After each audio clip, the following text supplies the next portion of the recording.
Okay, hi everyone. I am going to get started. It is 8:30 and I just wanted to wait. I saw a few people walking in and give everybody a chance to have a seat. So thank you very much for coming to my very early presentation. It's very humbling as I always feel sitting or standing in front of all of you educators and leaders who are doing the same thing that I am, really is just finding new and innovative ways to inspire students and to work together to change what we know of education as it once was, and to bring inspiring tools and ideas back into our own schools and classrooms. So it is humbling. It is also very humbling to be in this big theater room when I present. I much prefer to present in a smaller, quiet environment where we can talk. So I think in this case, it's just going to be me talking. But if you do have any questions or you want to just talk, I'm fine with that. We could probably figure it out. I'm also on Twitter, so if you have any questions, you can certainly use Twitter to ask that. So it's only 50 minutes, so afterwards I'll be out there and we can chat over coffee or something in that sort. Sometimes those are the best ways to learn.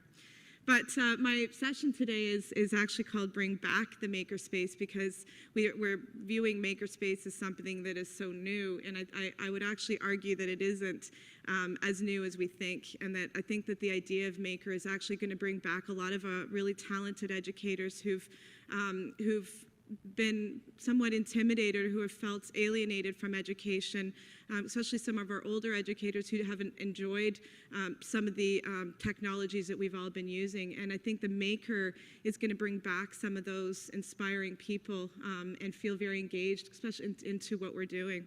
So, all right, we've still got a couple more people sitting, so I'm just going to keep going here.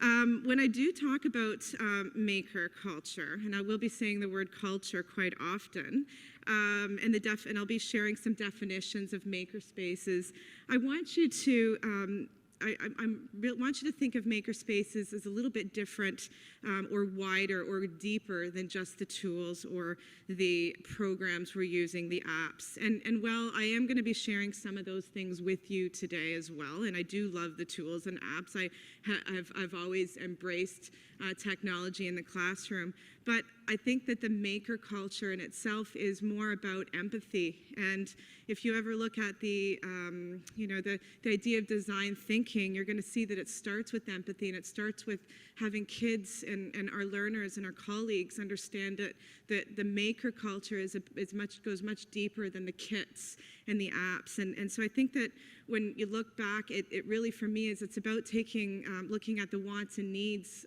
that we have had, and that making is really bringing back the need, right? So when you look at these gentlemen right here, very techie, they're doing the very basics of making, which is knitting. And I'll be talking a little bit about how to bring knitting into the technology realm as well. But it's a time that goes back before standardized curriculum, before the tests, before we even had the invention of schooling, when making was done because it was a necessity. It wasn't because it was cool or fun or we get to tinker and that kind of thing. But going back to making as maybe some of you see making today, and where the maker culture comes from, I wanted to share just a Maker Ed story. I'll be sharing a few resources from makered.org and Make Magazine and a few others. This whole presentation, do not take notes. I will share with you the link to it so that you can have it, including all of my notes. I rarely write speakers' notes, but I did this time just to keep myself on track. So I just wanted to play this. It's a 3-minute video of maker spaces and what they could be. And I play this one. I chose this one particularly because I love that it starts and ends with the arts. It's not just about, and like I said, when I say just, I hate that word, but it really embeds all of learning, a holistic approach.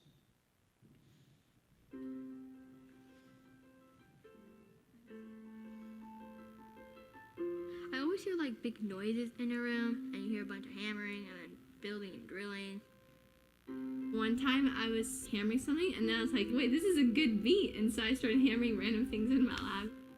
What's similar between music and making is that they both have the ability of freedom. You could do whatever you want. I'm Sasha, I'm 14 years old, and I'm going to the 10th grade. The first time that I knew I had test anxiety was in 8th grade.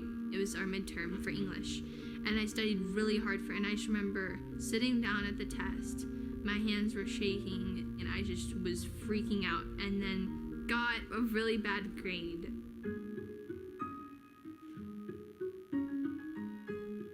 I was going on a trip with my family, and I remember just walking through a cave, and I see a little hole inside the cave. So I asked the cave guide, what's behind that? Is there like another room or something? He's like, we don't know. We don't want to destroy the caves. And I was like, Dad, why don't we build a robot that can go inside there and scan the cave and map it out so we know if the cave is worth being destroyed for that small hole or not. I saw Sasha building stuff. I'm like, hey, I can build stuff also. My name's Lena. I'm 10 years old and I'm going to 5th grade. A creative person can be anyone, I think. No one has to tell you what to do. You can just like build anything you want. 1, 2, 3, fire!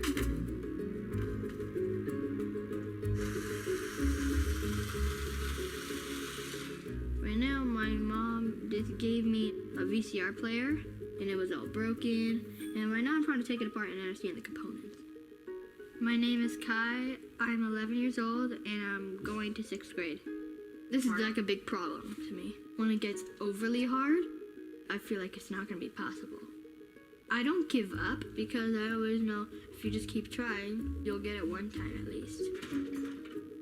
Before I started the project, I felt like I wasn't the making type. I felt as if I was incapable of building something.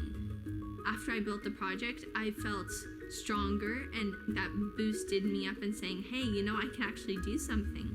I feel more free when I'm making.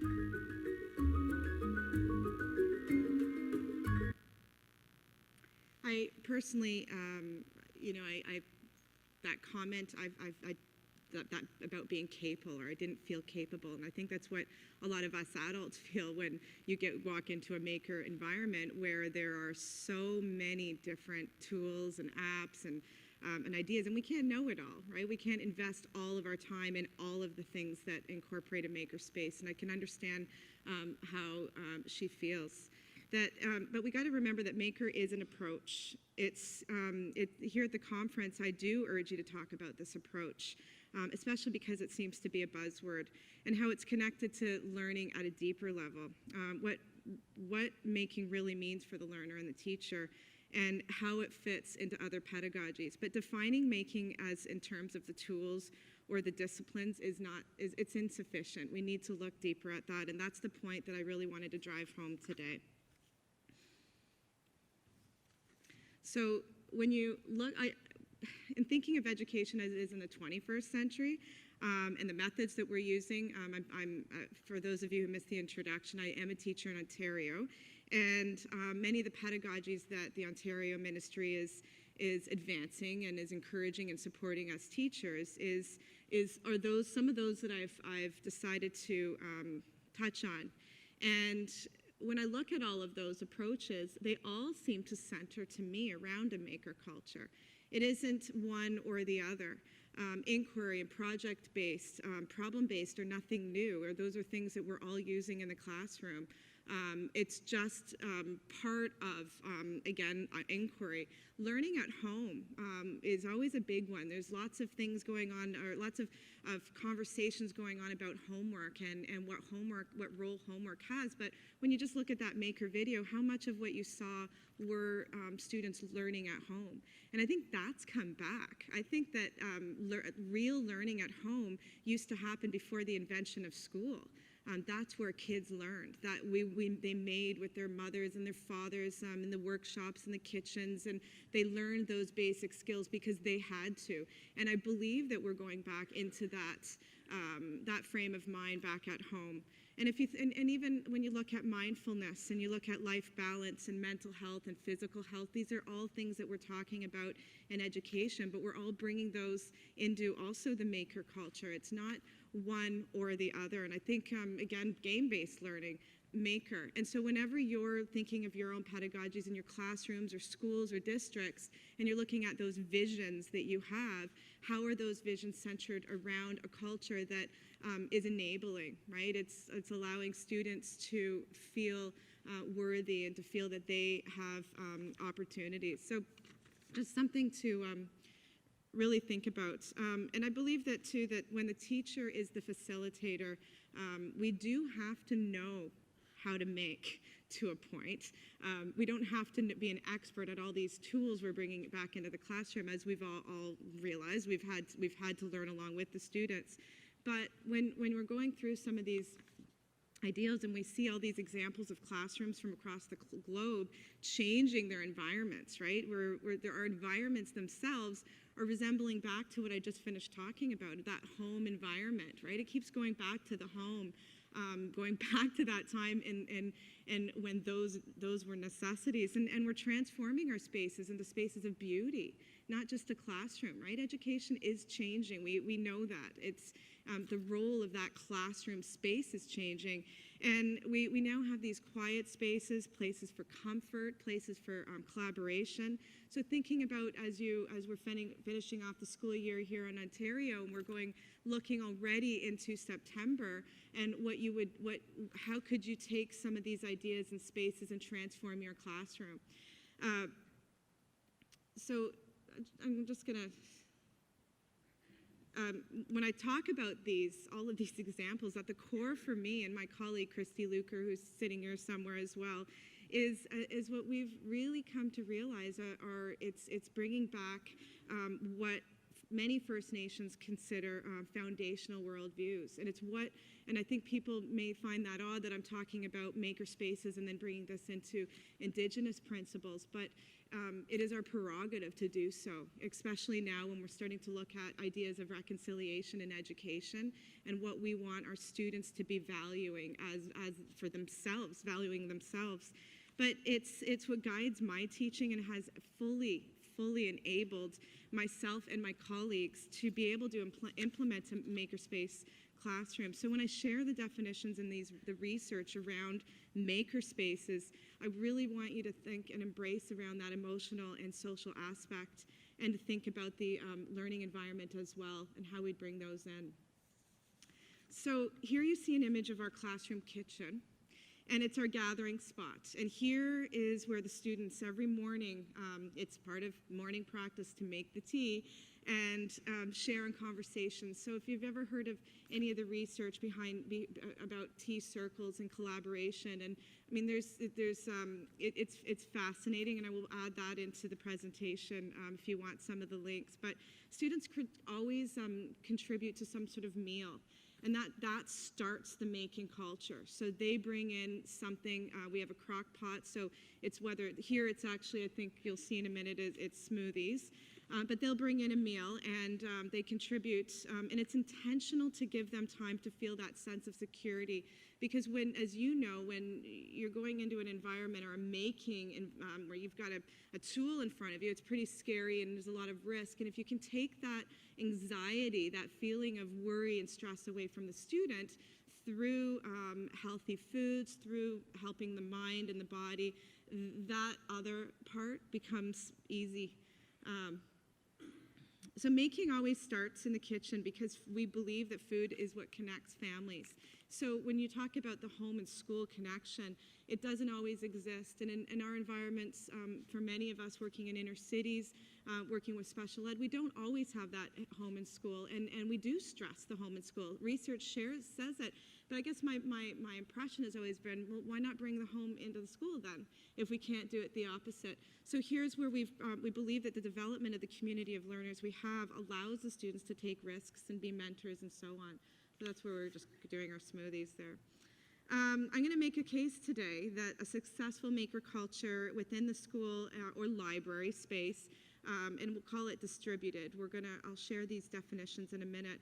but it's about the relationship building, and that's at the center. And the feel of the space needs to adhere to learners of all ages.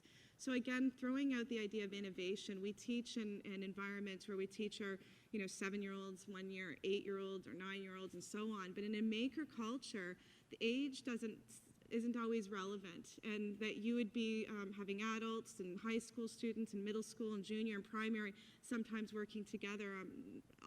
I think it was last week we have an open classroom where anybody can come to the class on Wednesdays, and we had students who are a grade 3 student teaching a grade 10 student how to sew.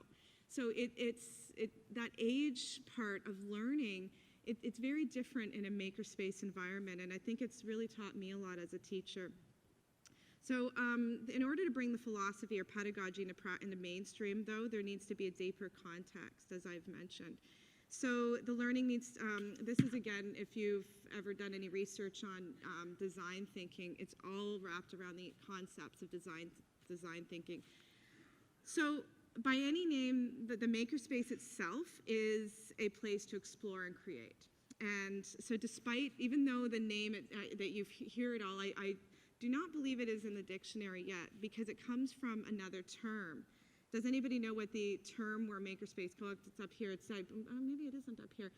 Does anybody know what the term that it comes from is? Someone want to yell it out? The hackerspace. So the hackerspace term is where makerspace came from. And I'm going to share the difference between a makerspace and a hackerspace. Who put your hands up if anyone here has heard of a hackerspace, or has anyone been to a hackerspace?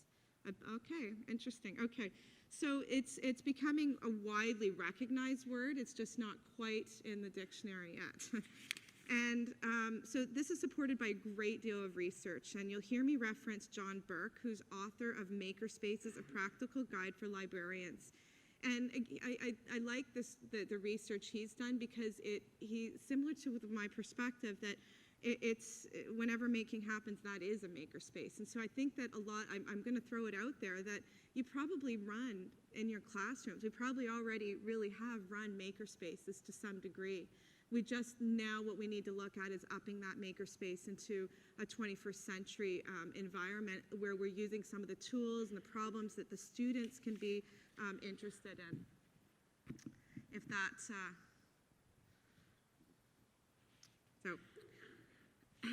so we're not going to call them, here, you can read that yourself. But interesting, even though the concepts of maker, I actually have a short video that I want to show you, and it kind of gives you an idea of the person who here. See if anyone, does anybody recognize? This is Dale Doherty, and he is the founder of Make Magazine, and he is actually the founder of that magazine, is who coined that term makerspace. So I just want to play a very short clip of what he has to say here. I'm not going to play the whole thing. It's final exams week, and that means two things. The library is packed, and I'll be writing. Sorry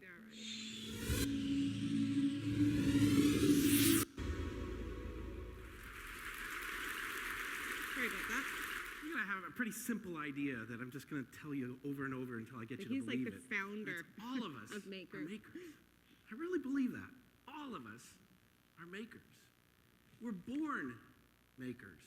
We have this ability to make things, to grasp things with our hands. We use the words like grasp metaphorically to also think about understanding things. We don't just live, but we make. We create things. Well, I'm going to show you a group of makers from Maker Faire and various places. It doesn't come out. I don't need to show the whole video. That's something you can watch when I give you that. But again, for these folks from Make Magazine are really pressing that idea that it is internally who we are, and it's who these kids are that we're working with. We just have to bring it back into them, into their classrooms. But it's interesting that it was actually just a little bit of background. It was 2005 when that magazine started. So, and it was 2011 when the whole maker movement started becoming a little bit more mainstream. So we're still pretty current, although I'd say that we have some work to do. But anyway, so when you're thinking of an educational makerspace, so that's where we're getting into education. there are some research that talks about the need for that space itself to inspire. And so the feel needs to be important. It's not just a matter of bringing in the kits or the boxes or order. It is actually the feel of your own, whether it's in the library or in the school. And so to immerse ourselves and the students in this exciting way to learn, explore, we need to look at the space.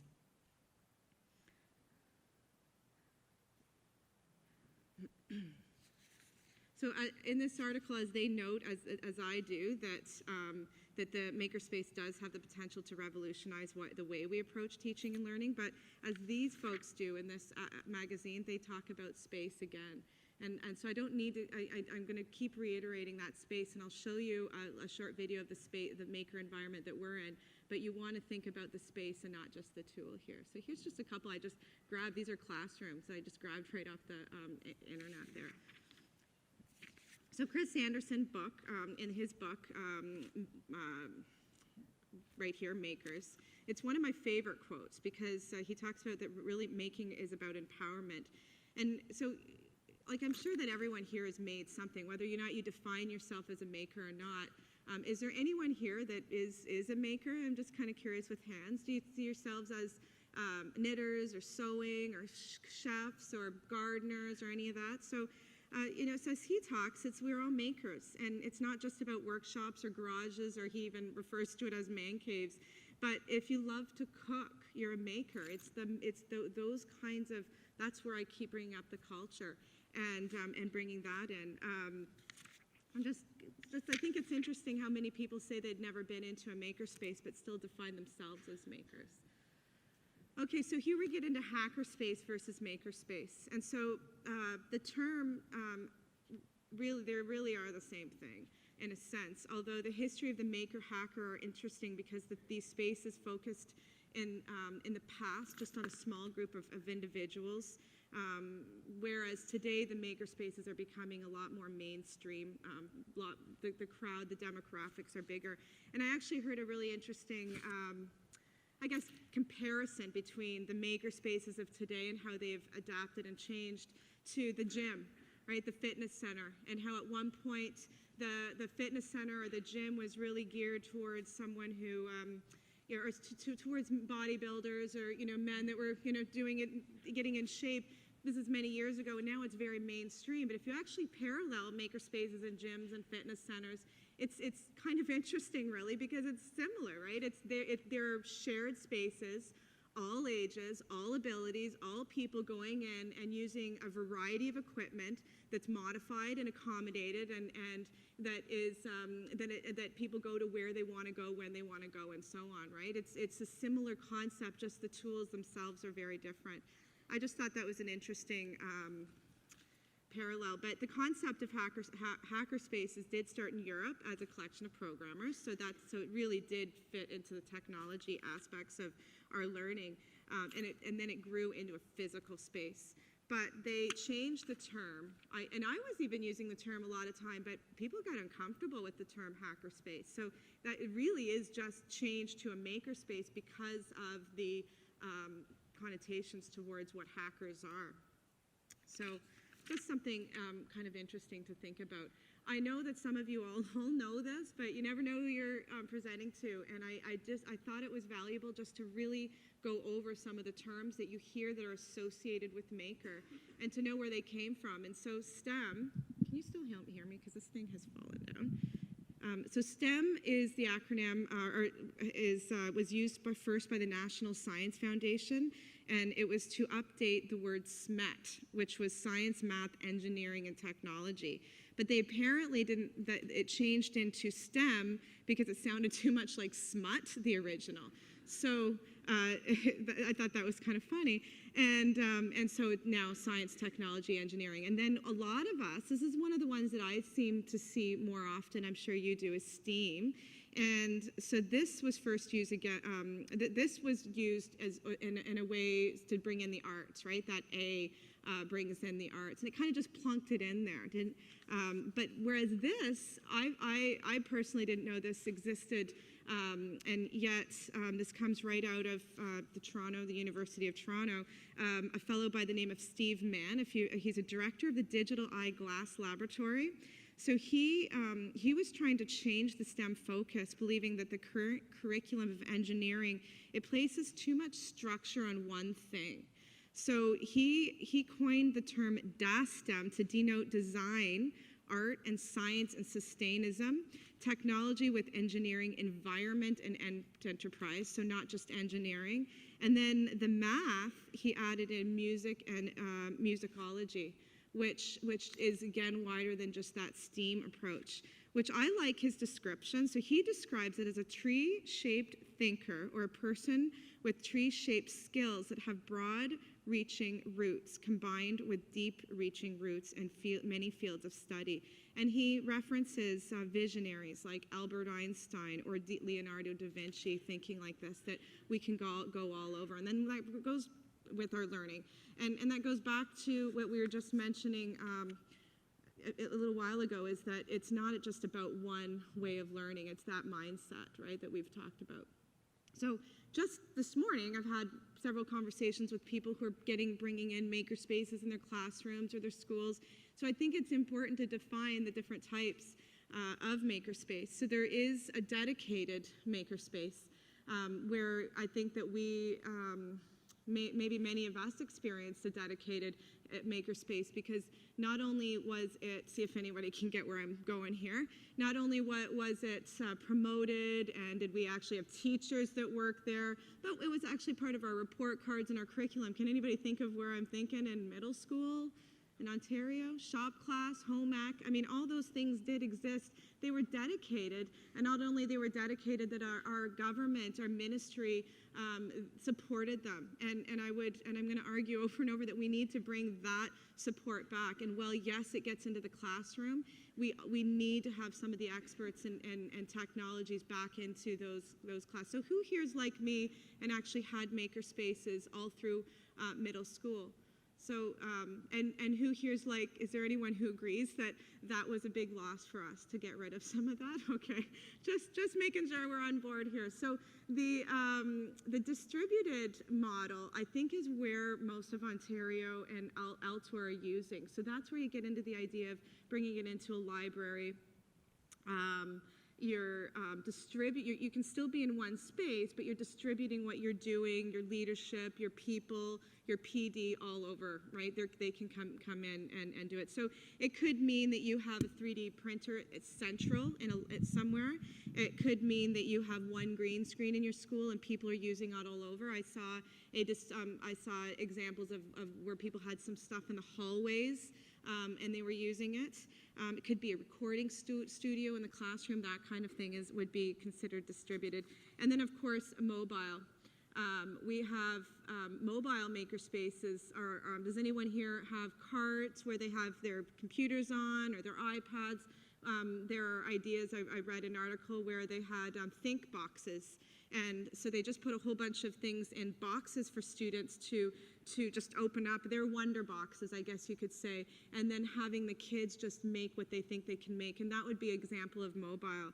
And pop-ups, camps. So just in my own community, back in Easter, we had a pop-up maker space. And it wasn't complicated. We had some snap circuits. We had a couple robotics. Lots of hands-on activities, but they were in bins and we carried them to a rec center, that kind of thing. So it can be as simple as a pop-up. This one here is a picture of a distributed makerspace. It's the one that I'm going to show you, and that's the environment that, of course, my colleague Christy and I would certainly love visitors if you ever want to come. It's just a regular classroom, and we're just regular teachers like you, and that I don't mean to say just, but I will say just in this case, and that it's really nothing special. Anyone can do it, and that's, I think, even in my blurb for this presentation, and saying that you don't have to be an expert builder or maker to be able to run a maker culture in your classroom. Here's a couple of other examples. Here's the example up on your right of just a pop-up, right? So bringing it in. And you know what, just to see if anyone can guess, we had about 9 different tables. We had a planting table and we had a table, these are pulses. the Year of the Pulses, United Nations. If anyone doesn't know that, look it up. Can anybody guess which table the kids seem to all want to go to in this little pop-up? Anyone? The Lego. Which I thought was interesting, because when I brought my massive bin of Lego, the people were all, you know what, are you sure you want to bring Lego? Like, why would, that's what the kids wanted. And what we found interesting, again, age became irrelevant. You had the 5-year-olds working with the 12-year-olds, working with the adults. They all loved it. So just, if anything, bring Lego into your classroom. So when you think of the what, the how, and the why, and this again is from Make magazine, the biggest part of it is really the access and being able to provide that access to others. So as we can see, that the principles behind the Maker movement are embedded into a single classroom, but the idea that distributed people of all ages can meet and share is huge, and we need that commitment from all of us here. We need to be blogging about it and tweeting and talking about it in our classrooms, because it needs to be supported at a bigger level, at a system level. It's where we need our librarians to be full-time in our classrooms, because it's a lot of work, right? If you want to run, if I'm going to be promoting something like we're running, I'm going to tell you we have 2 teachers in a classroom. In my situation, we couldn't do it otherwise. It is a lot of work, and so for me to be here and promote something, but then you not having the system support doesn't make sense to me. It's a bit of a dichotomy. So I think that it's us recognizing what's working and what kids need and promoting it at a bigger level there. So I want to show you where I was inspired. Has anyone here ever heard of Think House? Okay. Yay. And have you been there before? Okay. So this is a Makerspace, hackerspace, they would call it. And I have to go off my presentation because I could not embed this. So I just am going to play it here. And it is a space in Hamilton that is first, and I'm not going to play the whole video, just a short clip of it, but you're going to see hopefully why I was inspired, because this is what is, you ever have those moments as a teacher where it just clicks, that's what I want to do. This was the moment for me, and I was so lucky that they had this video out here, because this was it. And it was just a bunch of people getting together and wanting to create an environment of learning. And if you're ever in the Hamilton area, I urge you to go and check them out. So I'm going to just play this. My name is James Arlen. I am a security consultant and professional. I am also one of the people who started Think House, Hamilton's hackerspace. Hackerspace is kind of an interesting and complicated thing that's very easy at the same time. It is a place where people who think that the world needs to be awesome, changed, fooled around with, mucked about with, get together, kind of the DIY thing that used to happen back in the 30s and 40s with popular science and popular mechanics. We're coming together and we're saying we need a community workshop. We need a place where we can work together to acquire awesome tools that we couldn't afford otherwise, have room to work that isn't allowed in our houses because our spouses are tired of it, and collaborate. And really it's the community stuff, the collaboration that counts, because that's where we get interesting ideas happening, where somebody who's an expert in one thing can work with somebody who's an expert in something else completely, and together they come out with a completely awesome project at the end of it. Something that's very simple, basic woodworking tools that, like I said, people used to have. You used to go down to Grandpa's workshop and find all that stuff, and we don't really have that anymore. We've got media rooms. Moving up towards some strange and esoteric things like laser cutters and 3D printers, which are really leading the revolution in manufacturing that's happening right now, that says it's just as easy to create one of something as it is to create 1 million of something if you have the right tools available. I'm going to show you our RepRap that we're in the process of building. So tell me what a RepRap is. RepRap is a 3D printing. It's a rapid prototyping project. It started in England. The idea is that it can print significant portions of itself. Currently, it can't print the metal and it can't print electronics, but most of the plastic parts that comprise it, things like the corner brackets, things like most of the black pieces in here, all the plastic parts can be reproduced by a RepRap. So the first thing you do when you get a 3D printer is print another 3D printer. That's the first thing I'm doing when I get this one done. I want spare parts, and then I'll be producing additional ones. I think it matters that we learn how to make and fix things, because we've gotten to a point really where we don't own our world around us anymore. We license access to it, and we dispose of things a little too casually. Our tchotchkes, the technological bits and pieces that follow us through life, are very, very much a fashion item, and a disposable fashion item at that. Things continue to work long after people think they're broken, because usually what breaks is very simple. My name is Adina Bogart O'Brien, and I work doing junior engineering at a renewable energy company located in Dundas. And I'm at Think House because, well, when I was doing my engineering degree, I started learning all kinds of neat technical things. And unfortunately, in the real world, you don't really use that much of your theoretical knowledge. So that kind of side of my brain, I mean, you use some of it for sure, and it's definitely useful, but that side of my brain was getting a little bit itchy, and I needed to figure out something cool to do with my time. I was actually going to stop it before her, and then I heard it this morning. I'm like, I got to play her, because I think her talking about that part of her brain, or that need to make, we somehow stop doing that at some point in schooling, and we need to bring that. And she is an engineer, and I also have a bias because I wanted to show, of course, getting more women into the engineering programs, but she is talking about that she needed that part of the make in her brain as well.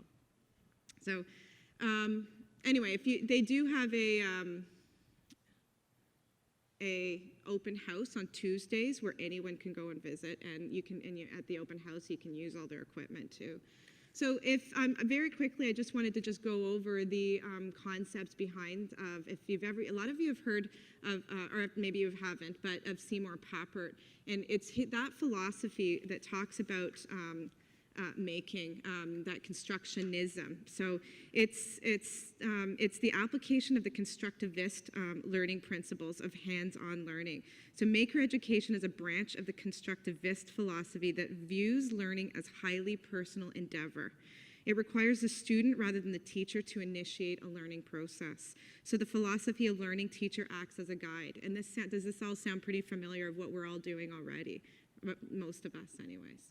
So this is the point in time where I wanted to show you just a little snippet. It's always funny when you're showing your own space, because I don't want to come across as look at me here, but this is a perfect opportunity to show you a little bit about the Makerspace that we're running. And I think that the most fascinating part of it is we do have a day program where my job and Christy's job is teaching students who are gifted. However, we were noticing a bit of an inequity of who is being able to access the space, and I see some heads shaking. So I said, let's open it up on Wednesdays, Wednesday evenings, and see what happens. And it can just be we'll call it open classroom. And so it's sort of the concept of the after-school program, right? And what happened was that people came, and people came and came, and we get about 40 to 50 people every Wednesday from all over. We don't know who they are. Once in a while we get people, every now and then we get someone from another board, private school, homeschool, which unfortunately I have to say, you can't really be here because this is a public school and so on, but it's that need that these kids have after school to come and learn. It is sometimes a little bit bizarre.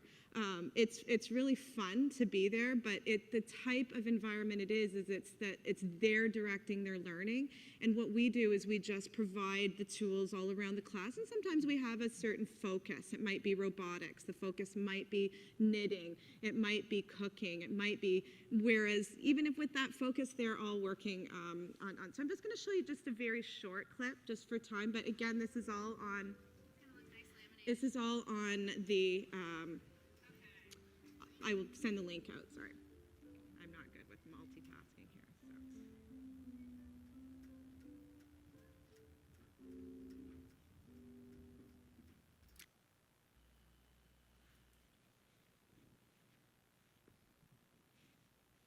Welcome to the Enrichment and Innovation Center, and Christy Luker, my co-facilitator, who's recording this right now, and I've created what we call a Makerspace, and it's a programming for grades 4 to 8. However, sometimes we just invite anyone and everyone to come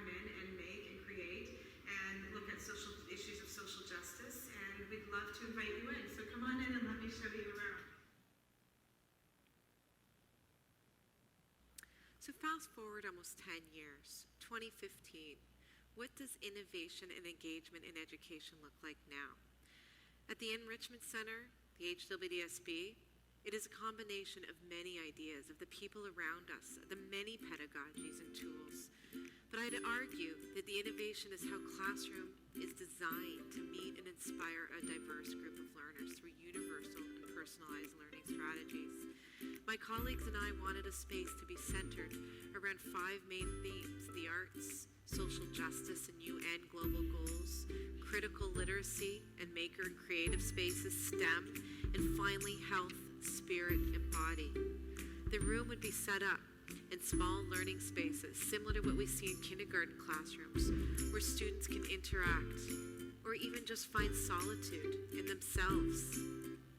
Students would be free to play, share, and appreciate music, or you just simply use the available tools to learn or hone skills that they're interested in. Ultimately, they'd be making, creating. We're making paint Students there. are free to eat, make snacks, share in the tea circles, and sometimes, in fact, this is where the best discussions are had.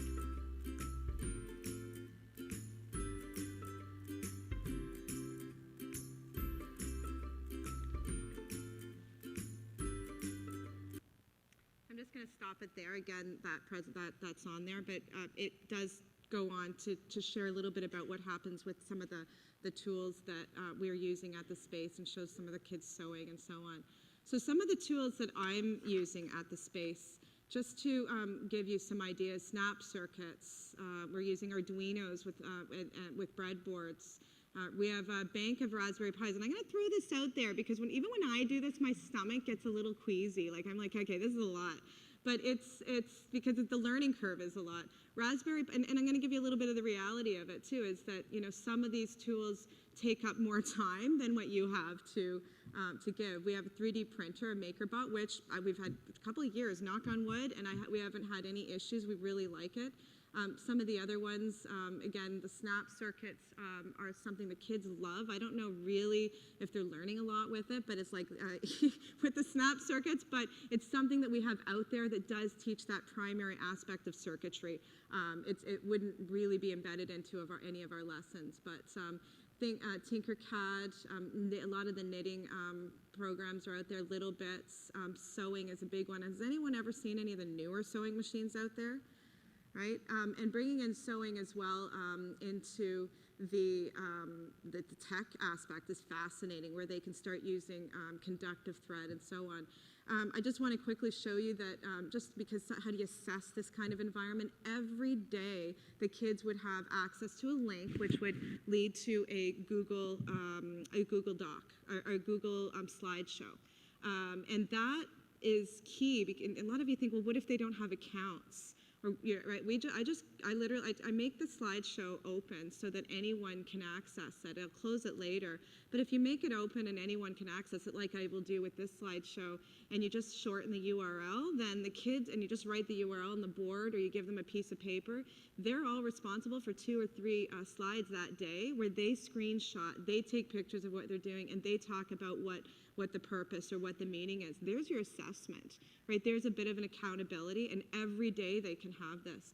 We have a same thing with the creating questions together and co-publishing, but also as a teacher, I think it's important for me to model that transparency. So what you see here, it's transparent. I will share with you my lessons. Because that's what I want my students to do. We do live in a world a little bit of where we're going to be questioned about hypocrisy from our students at some point, and that you're telling me to do this, but you're not doing it, and so we need to really get on board with those things as well. So before the end of the presentation, we only have about 5 minutes left. I did want to just quickly go over just one example of a lesson that would be a maker lesson. So it's not just a room where kids are, you know, it's a free-for-all, I want to use what I want, and then it's going to take Christy and I 2 hours afterwards to clean up. But but there are specific maker lessons we do, and this is only one that we're publishing out of about 20 that we have so far. So the idea here is nature and what the natural world is telling us about the environment. And so what the students here would be doing, the lesson shared is that they're, let's see, I'll flash it here. So here's a screenshot of a student's work. So students had an assortment of maker activities to explore throughout the day. They used art, Lego, coding, and programming that led to fractal creations and math, 3D designs, and puzzles. And so they would contribute to then the collaborative publication. So here is where they are culminating in Minecraft. So the activity itself was kind of interesting in that we also connected it back into the classroom with art and design and math, as I mentioned. And students, so they took these concepts of engineering, exploring architects and nature as inspiration, and then they highlighted it in their lunch that day. This was lunch. But then taking their lunch and using Photoshop and then using Instagram, right? So all of the tools are connected back from the maker, but back into the real world and using math concepts. So that was pretty fun to be able to do that. And even Arduino, right? Here's an example of them using Arduinos can make the fractals light up in certain ways, right? If you understand the concepts before, and it was cool to just for the students to make things happen. The 3D printer, another one that we use quite often, but just keep in mind, this thing took 3 hours to print. So, you know, this whole idea of 3D printing in the classroom, it's got to be just like any other tool. You wouldn't just have a hammer out there and just constantly be hammering for whatever reason. It's got to be purposeful and used when needed. And so we've been able to use it, and there's all sorts of tools you can use to help you use it, but we've been using it as part of our Sustainable City project, where the kids all built physical structures, but then used the 3D printer to enhance that through what they needed to bring in those physical structures into the classroom. So this was another collaboration of a maker where the kids are actually going to be using Arduino to be lighting up the city in different ways as well. I'm not going to show you this video, but this was just so cute. This little kid in the class, he had taken a screenshot of the city and then used his tablet that he had just received to decide where he was going to wire the city through Arduinos underneath. And so he was just sharing me how he was going to do that. And then, of course, taking it into Minecraft.